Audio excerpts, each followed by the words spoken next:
Kita mulai ya. Selamat sore semuanya. Kita hari ini memasuki pertemuan ke-5 yang tadinya jam 1 jadwalnya, karena ada acara ya, saya jadi diundur menjadi jam 3. Mohon maaf. Kita lanjutkan ke materi berikutnya tentang download citra Landsat.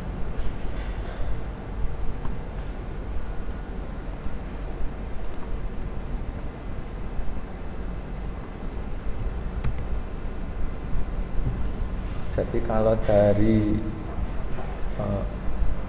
caranya perekaman penginderaan jauh itu diklasifikasikan menjadi 3 macam. Bisa pakai pesawat terbang atau balon udara, pesawat terbang tinggi, terus satelit. Yang paling tinggi itu satelit, yang kita akan pelajari yang pakai satelit, ketinggiannya antara 400 sampai 900 km. Ini kalau dari pesawat udara, jadi pesawatnya membawa kamera atau terus pakai GPS sehingga bisa merekam sesuai dengan koordinat yang diinginkan. Tapi dari gambar yang diambil dari citra itu tidak selalu sesuai dengan harapan. Biasanya ada masalah-masalah, misalnya atau mencong atau ada gangguan, misalnya awan atau kurang jelas atau apa, sehingga ini tidak bisa langsung dipakai ya citra. Jadi yang kita manfaatkan itu sebenarnya sudah citra hasil pemrosesan lebih lanjut, bukan citra mentah. Perlu ada koreksi-koreksi yang dilakukan sebelum citra itu bisa dipakai lebih lanjut untuk kepentingan analisis pengembangan wilayah. Yang umum dilakukan sebelum citra itu dipakai, jadi ibaratnya bahan mentah, foto itu bahan mentah, terus diproses lebih lanjut supaya bisa dipakai. Itu ada 2 proses yang dilakukan, yaitu koreksi radiometrik dan proses sharpening, penajaman. Koreksi itu ya berarti pembetulan yang salah-salah. Jadi yang salah di mananya kalau citra, misalnya ini dijelaskan ya, koreksi radiometrik adalah koreksi yang ditujukan untuk memperbaiki nilai piksel supaya sesuai dengan seharusnya. Jadi di udara itu kan banyak gangguan yang seperti disebutkan tadi, cuaca atau pantulan cahayanya yang tidak sesuai harapan, sehingga citranya menjadi gelap atau berbayang atau resolusinya dianggap kurang tinggi, sehingga diperlukan koreksi radiometrik. Misalnya kan citra itu diambil dari data sensor energi yang dipantulkan. Ketika data yang diinginkan ini panjang gelombangnya ini, tapi pas perekaman ternyata panjang gelombangnya segini, itu perlu disesuaikan, karena kalau tidak gambarnya menjadi kurang jelas, sehingga perlu dilakukan koreksi radiometrik di panjang gelombangnya, disesuaikan dengan kebutuhan. Ini alasannya mengapa perlu dilakukan koreksi radiometrik, memperbaiki kualitas visual citra dan memperbaiki nilai piksel yang tidak sesuai. Harapannya ya agar citra tersebut menjadi lebih jelas. Mungkin ada piksel-piksel yang rusak atau kosong atau gambarnya burem, itu nanti bisa diperbaiki melalui koreksi radiometrik. karena citra itu dari sini ya, satelit ini memancarkan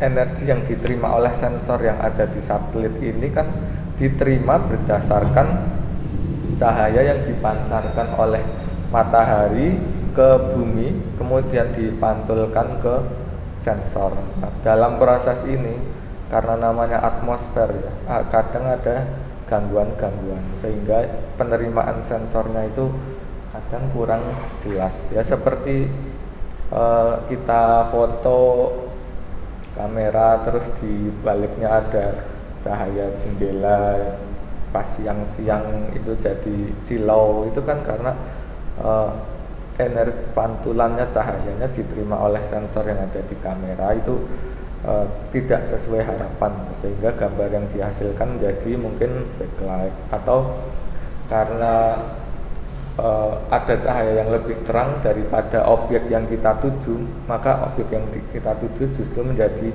gelap ya, karena kalah bersaing dengan cahaya yang di sekitarnya. Itu perlu dilakukan koreksi radiometrik. Kalau di kamera biasanya settingnya manual. Nah, kalau di sensor satelit, karena kan sudah hasil foto, jadi prosesnya itu setelah fotonya jadi baru diperbaiki. Kalau foto itu diperbaiki sebelum kita memotret, kita setting dulu pengaturan pencahayaannya.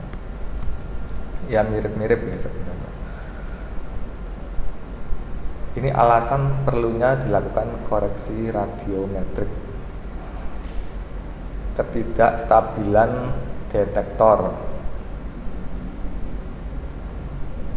Ya namanya satelit di udara, kadang gerakannya terpengaruh ya, tidak stabil sehingga gambar yang diharapkan tidak sesuai. Terus yang kedua line drop out, gagal berfungsi dengan tiba-tiba.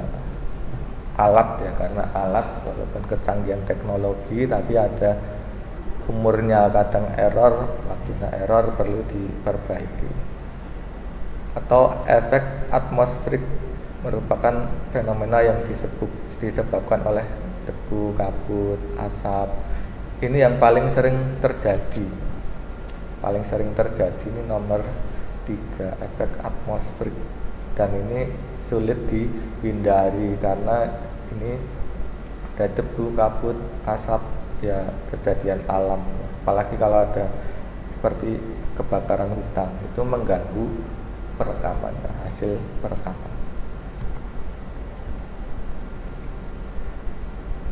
Dalam kuliah ini walaupun citra macam-macam, tapi yang akan dipelajari lebih lanjut adalah tentang citra Landsat 8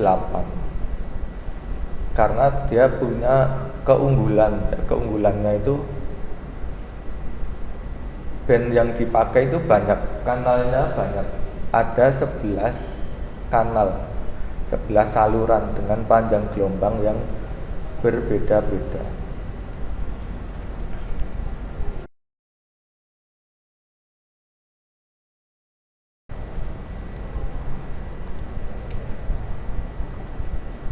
Dengan panjang gelombang yang berbeda-beda dari 1 sampai 11. Kalau citra yang Landsat 8 kanal 1 sampai 9 itu resolusi spasialnya 30 meter. Sedangkan yang kanal pankromatik 15 meter, dan ada lagi kanal 10 dan 11 merupakan kanal ini ya, thermal infrared sensor, sehingga bukan pakai sinar tampak sensornya, dengan resolusi spasial 100 meter. Karena ini sifatnya multispektral, jadi punya keunggulan, kita bisa memilih spektrum mana yang mau dipakai, sehingga kita bisa menggunakan sesuai kebutuhan. Downloadnya macam-macam, bisa di Lapan, bisa di Art Explorer punyanya USGS.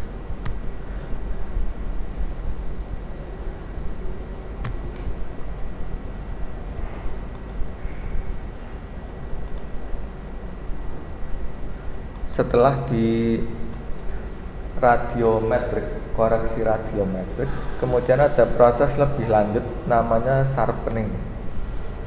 Langkahnya nanti dipelajari di pertemuan berikutnya, lebih detailnya ya tinggal ngikuti. Kalau di sini teorinya, konsepnya, sharpening itu penajaman.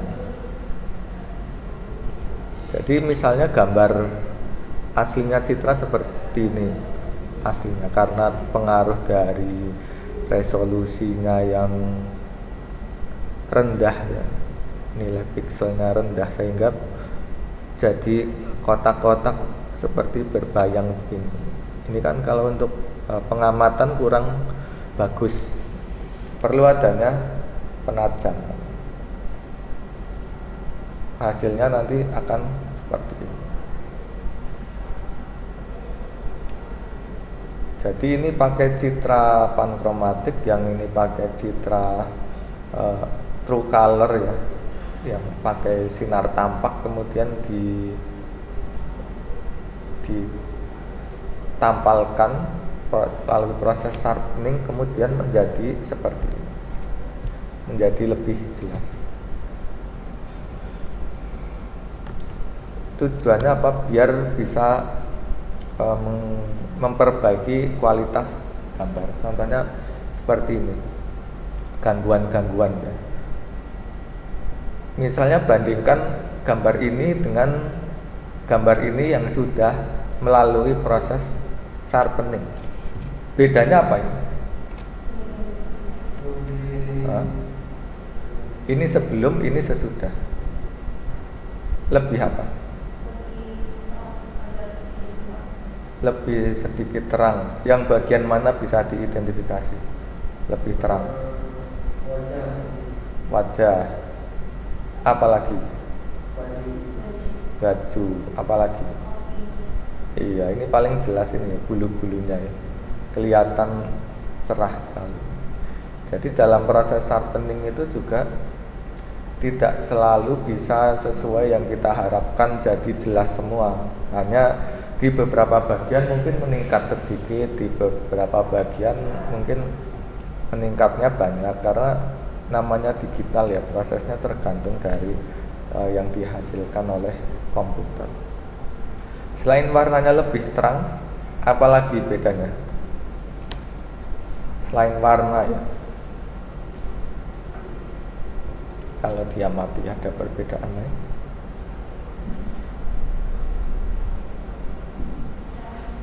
Apa? Kecerahannya. Kecerahan tadi sudah. Semakin terang. Ketajaman. Ya, ketajamannya betul. Apalagi?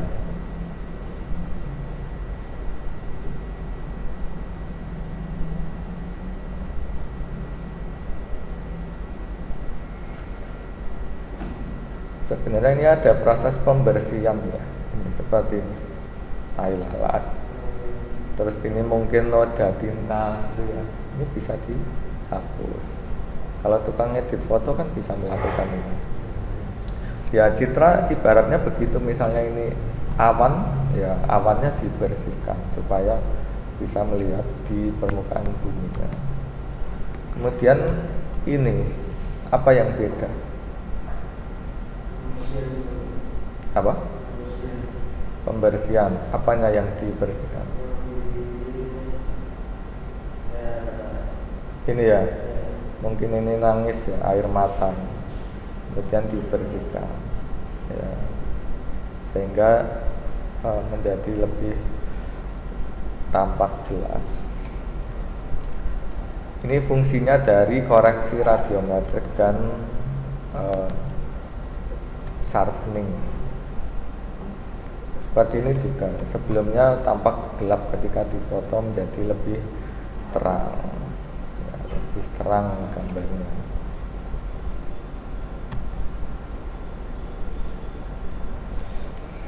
Ini gambar apa? Tikus? Gajah. Masa gajah nggak ada hidungnya? Gajah kan belalainya panjang. Apa tuh?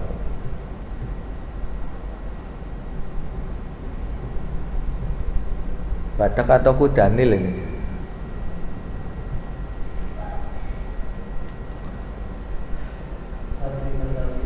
Apa? Sapi? Ya enggak lah. Kalau enggak badak ya kudanil ya. Kalau badak kan ada culana. Ini dari grafik komputer penajaman. Sebenarnya dia berasal dari garis-garis, garis kontur. Kalau di permukaan bumi biasanya ini bentuknya misalnya pegunungan, lereng, lembah, sungai, jurang. Ini kan kalau dari grafik komputer akan digambarkan dalam garis-garis kontur. Kalau di hewan garis konturnya berupa ini, misalnya mukanya, ketinggiannya beda-beda sehingga bisa digambarkan dalam garis kontur. Garis kontur itu panjang garis yang menghubungkan titik-titik dengan ketinggian yang sama. Seperti ini. Apa habis diapakan ini? Ini dikoreksi juga karena mungkin ini foto lawas, ada bekas lipatan fotonya, kemudian mau dibersihkan biar tampak seperti foto baru, sehingga diproses menjadi seperti ini. Nah, ini kalau dicontoh dalam citra pengendaraan jauh, memfoto permukaan bumi, ini mungkin sungai ya. Dari gambar yang burem menjadi lebih tampak jelas. Resolusinya pengaruh. Ini kalau resolusi 30 meter, gambarnya ya seperti ini, iya kurang tajam. Kalau ditingkatkan resolusinya menjadi 15 meter, ya lebih tajam. Bahkan dari kedalaman sungainya saja sudah kelihatan jelas mana yang tajam, mana yang dalam, mana yang dangkal. Jadi kalau resolusi semakin besar, semakin berkurang itu gambarnya makin ngeblur ya. Makanya seperti TV sekarang diganti TV digital supaya hasilnya semakin jelas dan minim gangguan cuaca kalau TV digital. Kalau TV analog kan antena goyang sedikit jadi ini ada semutnya, itu kelebihan kan. Dan semakin canggih, semakin modern teknologi, semakin kesini resolusi itu semakin jelas, semakin tajam gambarnya. Nah, fungsinya buat apa? Kalau di dunia pertambangan ya contohnya seperti ini. Di hasil dari citra itu bisa untuk melihat mana yang ada kandungan minyak atau gas berdasarkan dari bentuk dari lapisan-lapisan permukaan bumi. Karena kan konsepnya itu minyak dan gas bumi itu berasal dari mana? Dari makhluk hidup kan. Makhluk hidup yang mati selama ribuan tahun dalam tertimbun dalam lempeng bumi, terhimpit, kemudian ada proses tekanan dan panas sehingga berproses menjadi minyak ya, minyak bumi dan gas. Nah, biasanya yang ada tekanan dan suhu tinggi Itu kan karena ada tubrukan ya, tubrukan bisa dari lempeng bumi bisa dilihat dari lipatan atau dari patahan. Sehingga Indonesia walaupun rawan bencana ya, rawan bencana karena pertemuan lempeng-lempeng bumi, sedangkan lempeng bumi itu bergeser dan bisa saling bertabrakan, itu kan bisa menimbulkan gempa bumi. Tapi pertemuan itu juga membuat potensi, yaitu banyaknya potensi pertambangan. Itu ya, di balik bencana juga ada menyimpan potensi. Setelah tadi misalnya ya, anggap saja sudah ditajamkan, hasilnya sudah bagus gambarnya. Lalu apakah bisa melakukan interpretasi? Bisa, tapi orangnya itu harus punya keahlian untuk interpretasi walaupun gambarnya jelas. Kalau orangnya tidak punya keahlian interpretasi citra, ya tidak akan tahu itu apa ya, tidak tahu mendefinisikannya. Misalnya ini sudah jelas gambarnya, dibuat jelas, tapi orangnya tidak punya kemampuan interpretasi, kan ya tetap bingung ya, ini putih-putih apa, hijau-hijau apa, biru-biru ini apa, orang tidak tahu ya. Makanya penting untuk mengetahui kemampuan interpretasi. Anggap saja ini citranya sudah dapat bagus. Nah, sekarang kita akan mempelajari bagaimana caranya memahami citra. Dalam interpretasi citra, memahami citra itu ada kuncinya ya. 9. Ini mulai dari rona, warna 1, 2, 3, 4, 5, 6, 7, 8.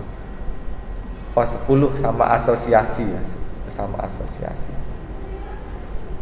Atau ada yang menyatukan rona dan warna ini ya, sehingga menjadi 9. Tapi kalau di ini rona dan warna itu dipisahkan, jadinya 1, 2, 3, 4, 5, 6, 7, 8, 9, 10 sama asosiasi.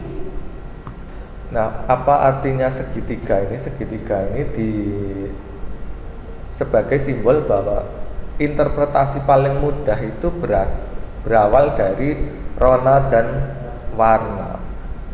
Ketika ini bisa untuk membedakan, maka pakai ini sudah cukup, pakai rona dan warna. Apa bedanya rona dan warna? Apa bedanya rona dan warna? Kalau warna itu ya warna ya, merah, hijau, biru, ungu, kuning, itu warna.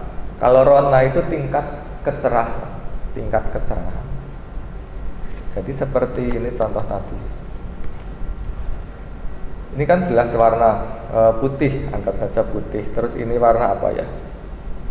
Hijau apa biru apa ini? Ini ya hijau mungkin ya. Mungkin kalau orang buta warna ya nggak tahu ini warna apa. Terus ini ada yang warna hijau. Kalau dari segi warna saja, ini artinya apa ini? Kira-kira ini apa?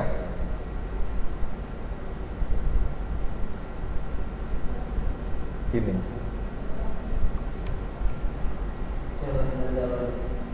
Ini kotak-kotak ini kira-kira apa? Permukiman? Iya, daratan. Tapi penggunaan lahannya apa ini? Ini kira-kira area sebagai apa ini? Fungsinya? Iya betul, pelabuhan ya. Kira-kira ini pelabuhan. Kenapa bisa tahu pelabuhan? Hah? Apa? Air? Ya, air. Dan ini itu kan kayak dermaga ya kan? Dermaga ini garis-garisnya. Dan ini mungkin kotak-kotak itu sebenarnya peti kemas ya, bisa jadi ini, bisa jadi, atau bangunan atau pabrik ya, industri atau apa, kan baru menduga-duga. Itu dari warna, atau ini ada hijau-hijau, kemungkinan kan ini lapangan vegetasi, itu dari warna. Kalau dari rona itu tingkat kecerahan kegelapan. Jadi dari rona bisa mengetahui dari gambar ini kedalaman airnya. Ini kan tubuh air, tingkat kedalamannya makin gelap semakin dalam.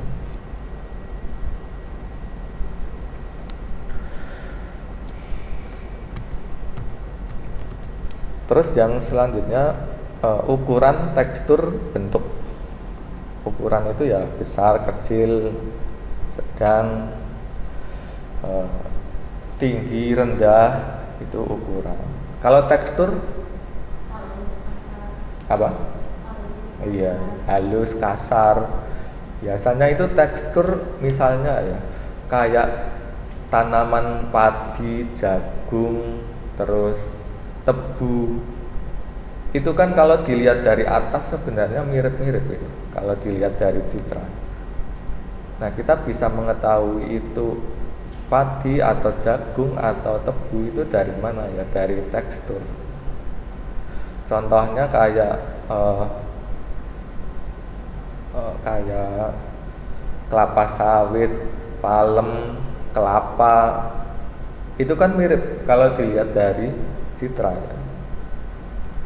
Tapi nanti kita bisa membedakan kalau dengan kunci interpretasi tersebut. Bentuk itu ya ada kotak, segitiga, lingkaran, itu bentuk. Kalau pola itu misalnya biasanya permukiman ada di pinggir jalan atau apalagi pola. Kalau di pegunungan biasanya polanya permukimannya ngelompok ya, ngelompok di lembah-lembah, sekitar lembah yang rendah, datar, terus tinggi dan bayangan. Ada lagi situs dan asosiasi. Ini semakin sulit, tingkatannya lebih tinggi, lebih rumit semakin ke bawah, semakin ke atas lebih mudah. Nah, contohnya seperti ini. Permukaan kasar cenderung menimbulkan rona gelap pada citra karena sinar yang datang mengalami hamburan hingga mengurangi pantulan sinarnya. Karena contohnya ini ya. Yang kasar kira-kira yang mana ini? Yang ini pertama atau ini kedua? Yang kasar loh ya. Yang ini pertama atau ini kedua? Yang kasar. Kalau kamu? Hah? Yang kasar yang ini apa yang ini? Yang itu. Yang mana yang itu? Kasar yang kedua. Kenapa?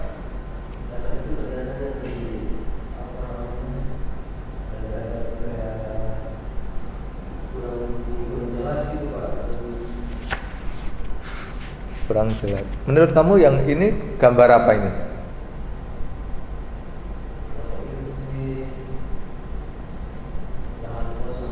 Lahan kosong. Menurut Patricia?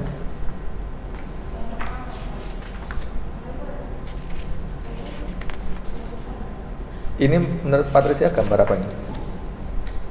Kalau menurut siapa? Euphonius itu lahan kosong. Kalau menurut Patricia? Sawah. Ya, yang betul adalah sawah ya. Buktinya apa kalau sawah? Biasanya sawah itu kan ada petak-petaknya. Nah, ini petak-petak. Jadi ini kemampuan interpretasi yang dasar ya. Dasar karena dia menggunakan rona, tingkat kegelapan. Terus kalau ini menurut Euphonius apa ini? Ini apa? Bukan. Terus siapa? Siapa? Oh iya, Anderson. Ya sorry. Anderson. Apa ini?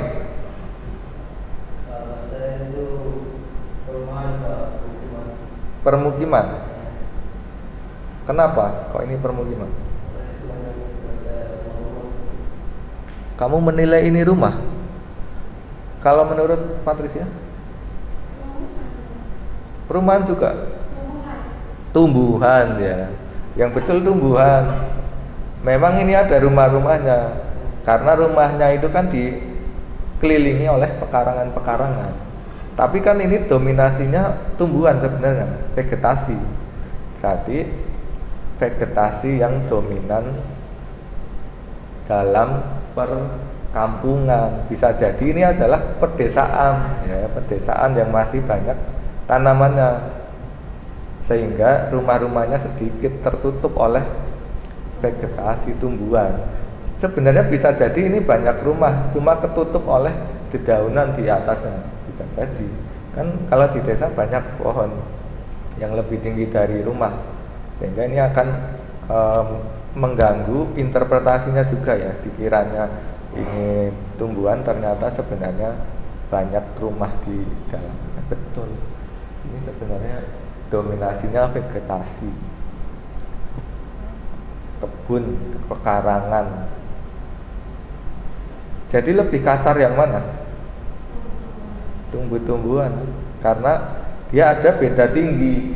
Ada yang tinggi, ada yang rendah. Tanaman kan tingginya beda-beda. Sedangkan sawah itu kan karena dia nanamnya bareng, manennya bareng, ya kira-kira kan rata sama.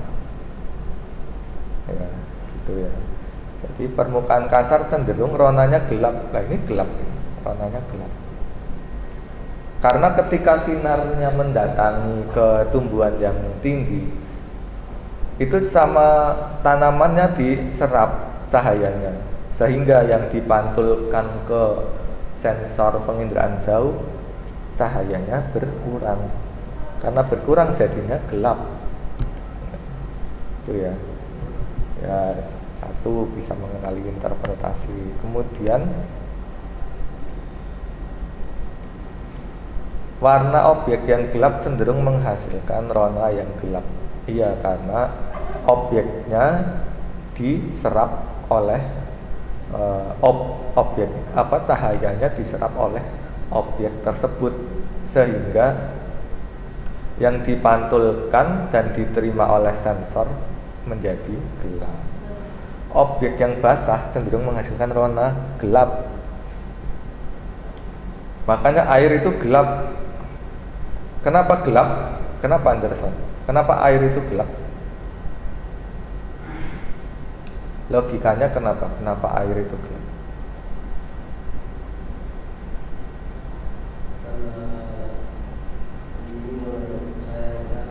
Cahaya matahari gimana?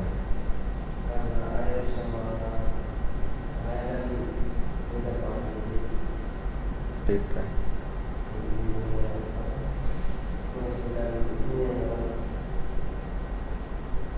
Jadi walaupun airnya jernih ya, tetap akan gelap kenampakannya di citra.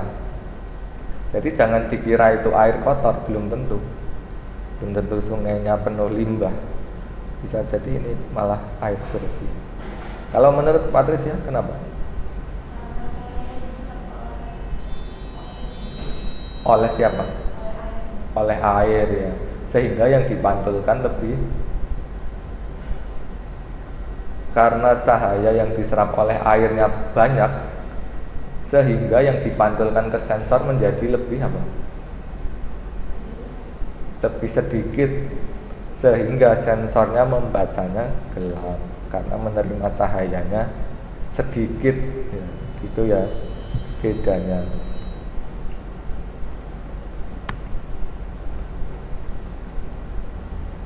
Pantulan objek perairan akan menghasilkan warna yang gelap, sedangkan perbukitan kapur akan menghasilkan rona yang terang, karena perbukitan Kapur itu memantulkan cahaya matahari lebih banyak ya, sehingga yang diterima oleh sensor juga apa banyak. Jadi gini ya, kan ini matahari, terus ini objek pohon, terus ini sensor satu gambar.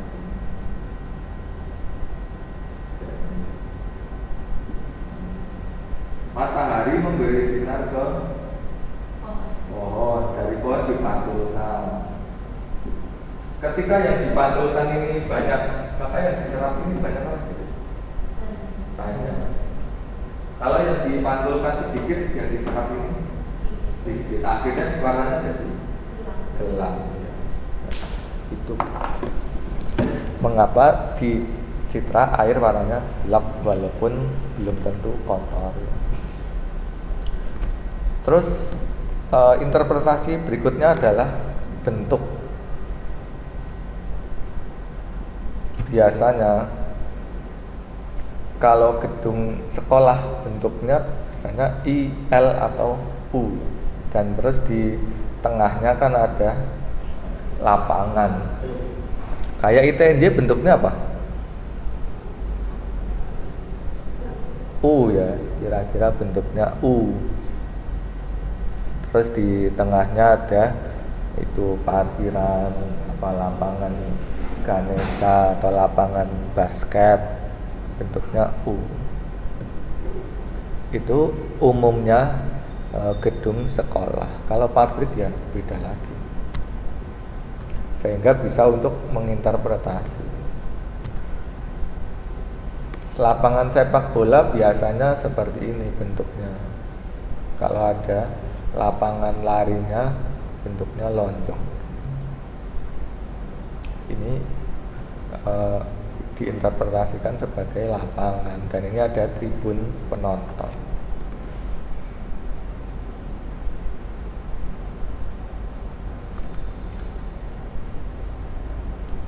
Kalau ini kira-kira apa ini?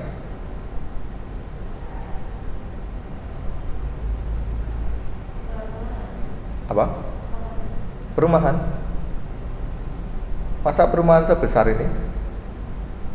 Hampir sama kayak lapangan bola. Ini kan besar sekali nih. Perumahannya sebesar ini. Apa kira-kira?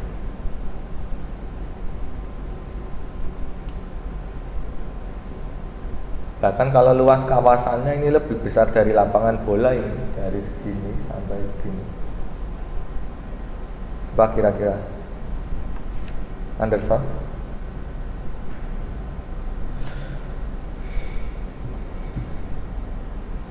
Tebak saja asal. Gedung perkantoran? Ya bisa jadi ya, bisa jadi gedung perkantoran. Tapi sebenarnya ini lebih cocok kampus ya. Lebih cocok ini ke kampus.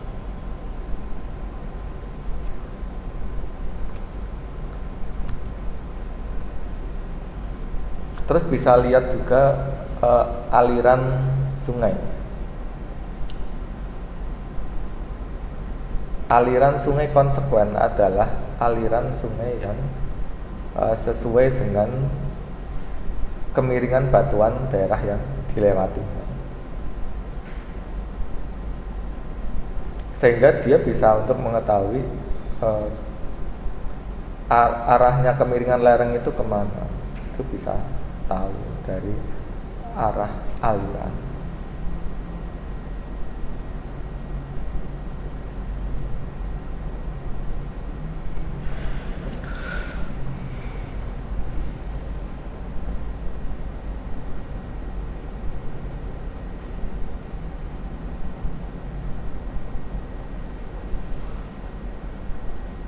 Kalau kira-kira ini arah alirannya kemana? Dari timur ke barat atau dari dari sini ke sini atau dari sini ke sini? Kira-kira. Ini misalnya timur ya, apa? Ini timur, ini barat, anggap saja. Dari timur ke barat apa barat ke timur? Tahunya dari mana?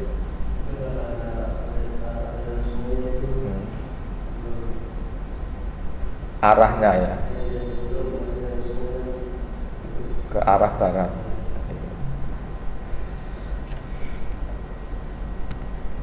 Terus aliran sungai radial sentrifugal, pola aliran yang bentuknya menjari dari titik pusat ke jari-jarinya atau meninggalkan titik pusatnya. Pusatnya di sini, arah sungainya ke arah sana, menyebar. Biasanya ada di mana ini? Hah? Gunung, ya betul. Jadi dengan mengetahui ini kita bisa mengetahui, oh ini pusatnya, puncak gunungnya di sini dan mengarah ke darat, dataran. Aliran radial sentrifugal menjauhi titik pusat. Ada lagi yang sebaliknya ya, mendekati titik pusat, menuju titik pusat. Jadi arah aliran airnya justru dari luar ke dalam, itu namanya sentripetal. Kalau tadi sentrifugal itu menjauh, sentripetal itu mendekat. Biasanya di mana ini? Apa? Hah? Apa? Ke arah laut. Apakah ke arah laut?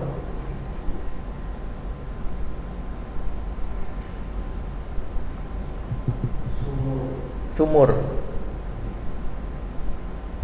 Ya itu bisa, tapi kan kalau sumur itu air bawah tanah ya. Kalau ini permukaan tanah ya. Biasanya di mana ya?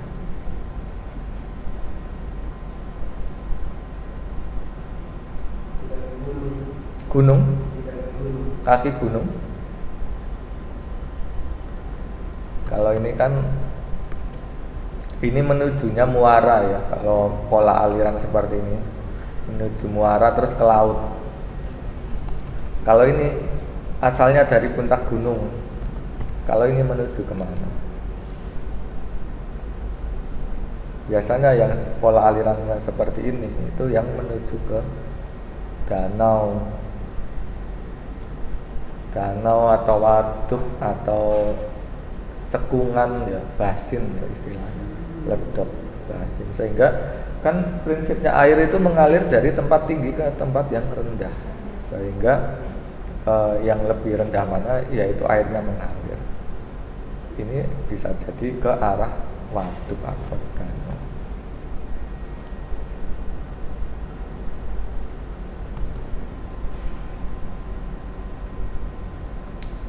Perumahan tertata secara rapi dan teratur. Berarti ini menggunakan kunci interpretasi apa? Kalau ini kan tadi segitiga ya, warna-warna, ukuran tekstur dan lain-lain. Nah tadi perumahan tadi pakai kunci interpretasi apa? Hah? Ke tekstur? Bentuk? Kalau Patricia? Pola, ya betul. Pola ya. Kalau bentuk kan ini LU, terus elips. Kalau ini sungai apa ini? Kunci interpretasi apa? Ada radial sentrifugal. Apa Patricia? Tekstur. Hati sungai. Pakai yang mana? Anderson. Sungai ya, ada sentrifugal, sentripetal. Pakai kunci interpretasi apa? Anderson.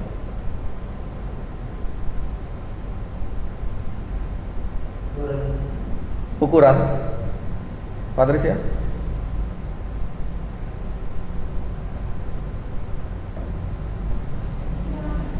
warna.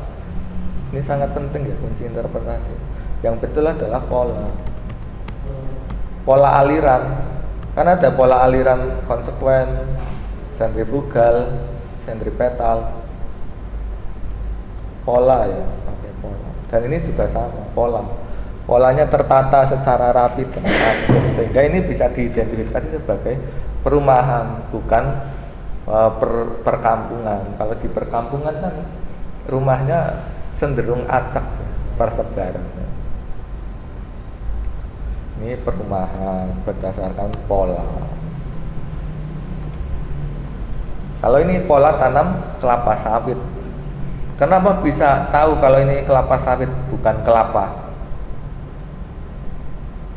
Kenapa enggak kelapa sawit atau kurma? Kan sama, dari atas.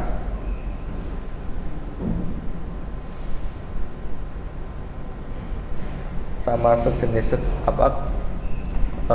tanaman palem-paleman ya, kelapa sawit, kelapa, terus apalagi kurma, palem, itu kan sama. Tapi kok ini bisa diidentifikasi sebagai kelapa sawit, sebabnya apa?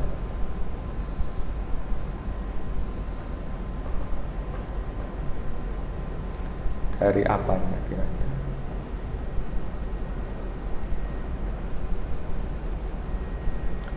Ya dari pola tanamnya. Kalau dari pohon kelapa, apa ada kebun pohon kelapa nanamnya begini? Tidak, dengan jarak rapat-rapat begini, kan enggak. Biasanya kelapa kan polanya memanjang di pantai ya. Kenapa bukan kurma? Karena kalau kurma biasanya lahannya ini sifatnya lebih berpasir ya. Kalau ini kan tanah hijau.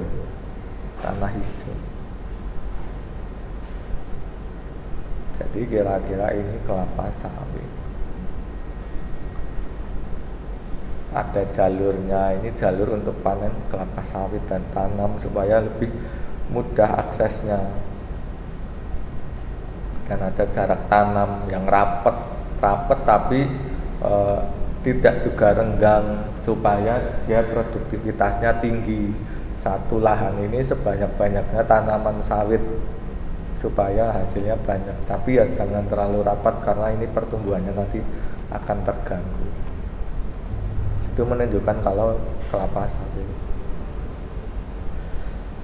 Sekarang yang bayangan.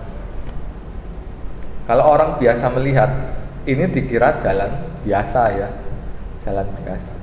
Padahal ini jalan layang, seperti di Janti atau di Jombor atau di mana lagi jalan layang ini. Lempuyangan kalau di Jogja ya. Karena dia melihatnya berdasarkan dari ini loh, ada bayangan hitam-hitam ini. Ini berarti jalannya mulai naik nih. Jalannya mulai naik, terus berbelok ke kanan. Ini masih ada bayangan, berarti dia masih melayang ya, masih tinggi jalannya. Terus ini mulai turun. Nah ini mulai datar di sini. Terbukti dari tidak adanya bayangan. Kalau ini jalan datar biasa karena nggak ada bayangan.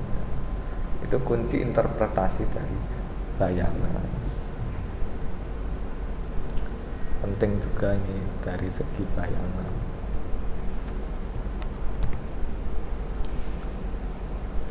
Bayangan bisa juga untuk melihat ini ternyata bahwa ada jembatan sungai ya, sehingga oh ini ada bayangan dari jalan tersebut.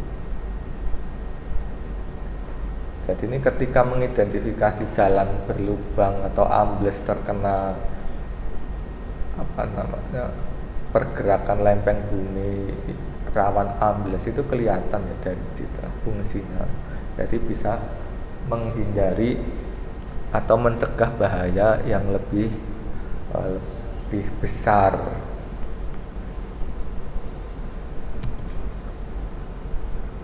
penggunaan bayangan ini juga bisa dilakukan untuk mengidentifikasi bangunan yang tinggi atau menara atau tugu. Kalau nggak tahu, kalau nggak pakai unsur interpretasi bayangan, ini kan kayak ya datar biasa saja. Dikira apa? Ternyata ini adalah tugu yang tinggi.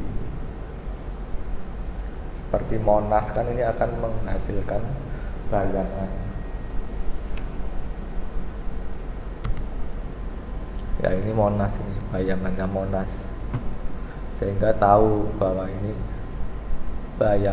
tingginya Monasnya bisa diperkirakan setinggi apa Monasnya, ya kira-kira setinggi bayangan.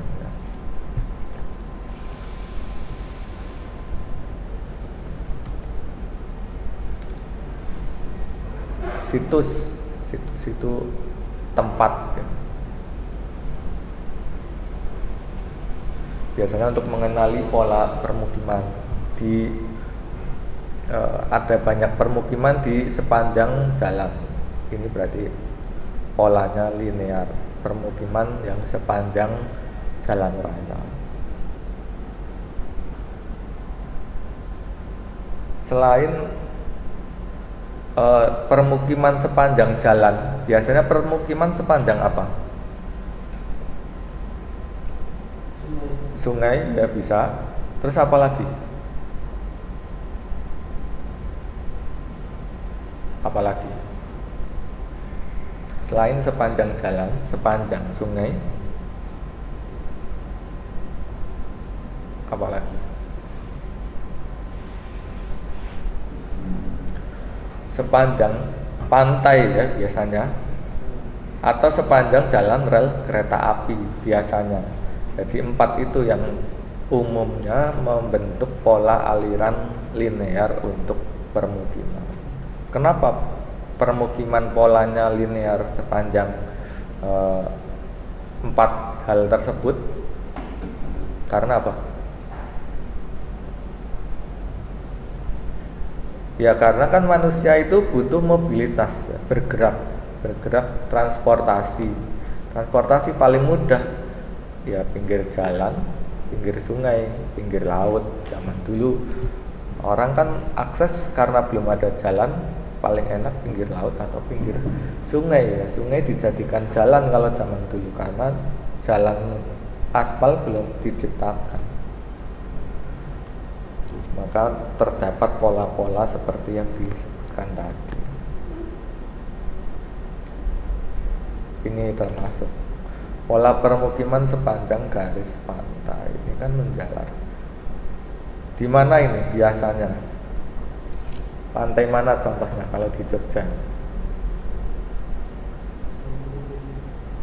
Iya ya banyak, Parangtritis, Pantai Depok, Pantai Trisik, banyak. Yang umumnya ini adalah pantai yang berpasir, karena kalau berpasir kan cenderung datar, sehingga untuk dibangun permukiman lebih mudah daripada pantai yang terjal. Jadi di Bantul karena pantainya berpasir, banyak permukiman di sepanjang pantai seperti ini.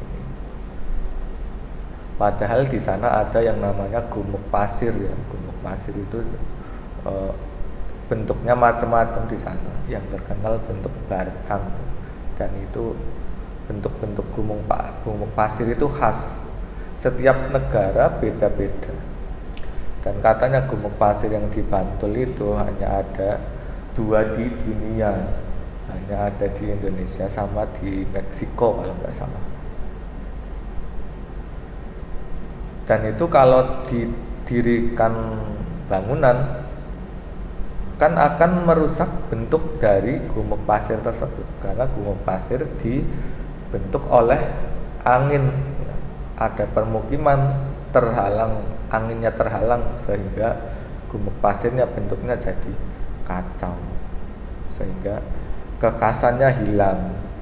Nah, pentingnya untuk menjaga kelestarian gumuk pasir. Kalau orang sebagai planner apa seorang perencana wilayah tahu ini mana yang harus dilindungi supaya tidak punah.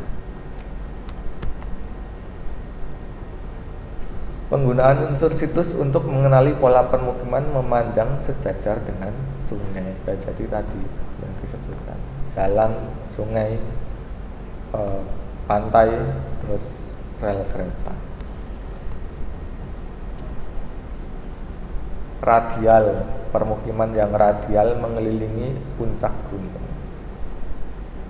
Ini ternyata kecil-kecil begini adalah permukiman. Kalau orang biasa kan dikira ini adalah gunung biasa. Ternyata ini di lembah-lembahnya ya ada banyak permukiman. Kira-kira kenapa mereka membuat permukimannya di sini?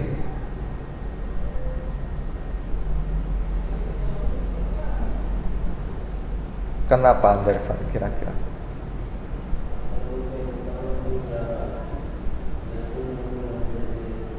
Dari dulu tempat tinggal ya, tapi alasannya orang itu tinggalnya di lembah itu kenapa?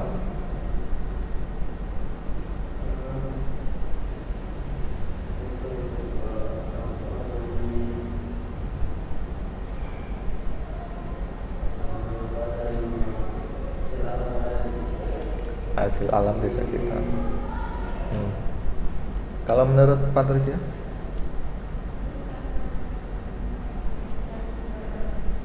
Sumber air, betul ya. Apalagi kira-kira? Iya betul, sumber air banyak ya, karena di daerah lembah itu kan biasanya air itu tertampung, air hujan di daerah lembah. Yang kedua kan lembah itu di antara gunung, jadi lebih terlindungi ya, terlindung dari angin-angin sehingga lebih nyaman untuk ditinggali. Yang ketiga karena aksesnya tentu lebih mudah daripada di tebing-tebing, makanya mereka milih di daerah lembah. Jadi kalau di seorang yang ahli interpretasi citra, kalau disuruh carilah permukiman di dalam kawasan ini, mereka nggak akan mencari di sini, lama dan buang-buang waktu, dan nggak akan ketemu juga, ya kan? Mereka langsung matanya tertuju ke sini, langsung cari di sini.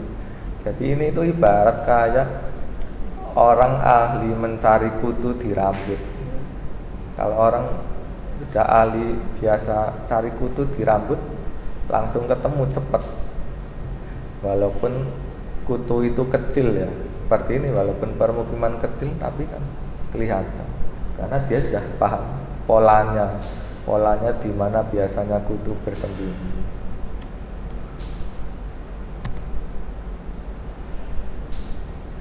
Ini kalau ini pakai kunci interpretasi apa?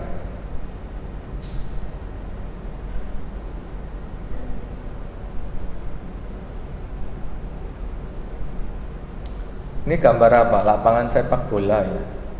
Kok tahu ini lapangan sepak bola, bukan lapangan futsal, lapangan basket?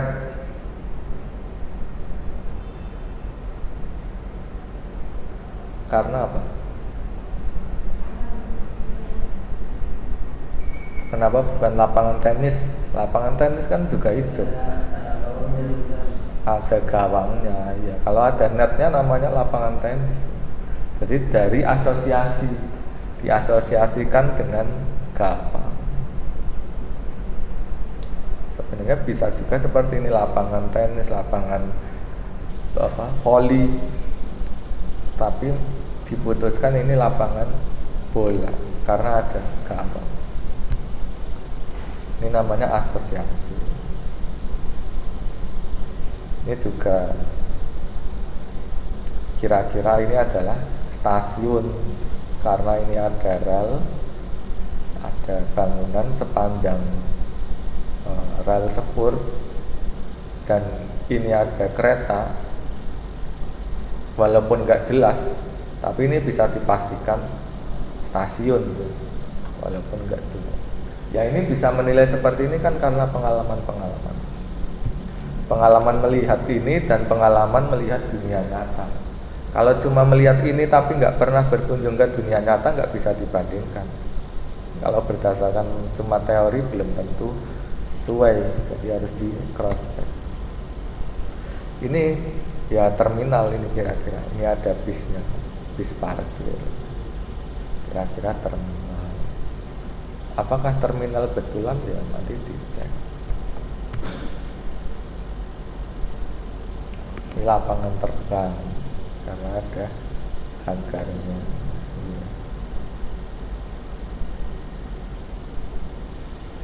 Kalau ini kira-kira apa ini? Ini. Kok ada tanaman tapi muter-muter? Ini muter-muter zigzag. Kira-kira apa ini?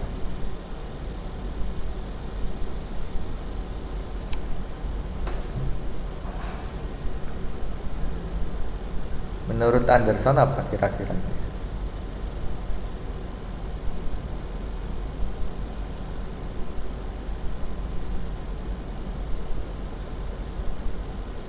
Menurut Patricia apa ini? Enggak tahu ya. Apa? Apa? Jalur evakuasi. Walaupun belum tentu benar, biasanya kalau lapangan golf itu biasanya punya pola seperti ini. Karena kan sebagai rintangan-rintangan. Kan lapangan golf biasanya nggak kayak lapangan bola yang mulus kan. Biasanya ada bukit-bukitnya, ada tanamannya, ada buat rintangan biar bolanya itu nggak ini ya, nggak semudah yang diperkirakan. Ya walaupun belum tentu benar tapi bisa jadi. Bangunan sekolah biasanya ada lapangannya.